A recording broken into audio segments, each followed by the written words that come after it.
मैं आपको एक बार का किस्सा बताती हूँ कि जब भी मैं समर वैकेशन में आती थी अपने गाँव, तो गाँव में क्या होता था कि जो गेहूँ की फसल उग जाती थी, उसके बाद में कुछ गेहूँ की बालें बच जाती थी खेत में। तो गाँव के जितने भी बच्चे थे, लड़की लड़के सब मिलके एक झोला सा ले लेके और उस खेत में बीनते रहते थे उन बालों को। मैं भी उनके साथ में लग लेती थी कि चलो खेल है, खेल लेते हैं इनके साथ में। तो जाती थी, मैं भी उनको बीनती थी, चुनती थी सबको। और मेरे पास तो कोई झोला-झपाका था नहीं, लेकिन मैं उन्हीं के में डालती रहती थी। वो चुभती बहुत थी लेकिन हाथों में, बहुत चुभती थी। लेकिन वो मैं इकट्ठा कर लेती थी, पूरी-पूरी दोपहर ही उनको बीनते रहते पागलों की तरह। जाते थे, इकट्ठा करके लाते थे उनको।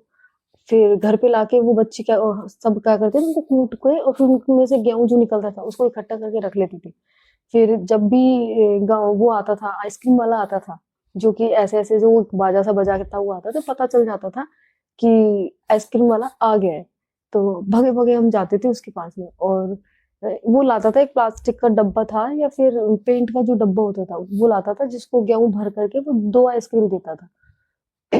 हम लेते थे उससे और वो आइसक्रीम कुछ ऐसी कोई खास होती नहीं थी, वाटर बेस्ड होती थी जिसमें कि कोकोनट का एक टुकड़ा लगा, दो चार पांच टुकड़े लगे हुए थे, तो वो खाने में इतनी टेस्टी लगती थी वो आइसक्रीम। बहुत टेस्टी। अब तो वो मिलती ही नहीं है कहीं भी, गाँव में कहीं भी, कहीं नहीं मिलती, गाँव में भी नहीं मिलती अब तो। बट अभी भी अगर मिल जाए मैं तो नहीं छोड़ूंगी उसे, मुझे इतनी पसंद थी वो, इतनी पसंद थी और वो है आज भी। तो ये वाली आइसक्रीम किस किसने खाई है, वो भी पैसों से नहीं, गेहूं देकर खाई है। मैंने गेहूं देकर खाई है भाई, वो भी कूट पीट के गेहूं, मेहनत के गेहूं से मैंने ये आइसक्रीम खाई है गाँव में आकर के। तो प्लीज आप बताइएगा कि ये आइसक्रीम किस किसने खाई है, गेहूं से दे, गेहूं दे दे करके।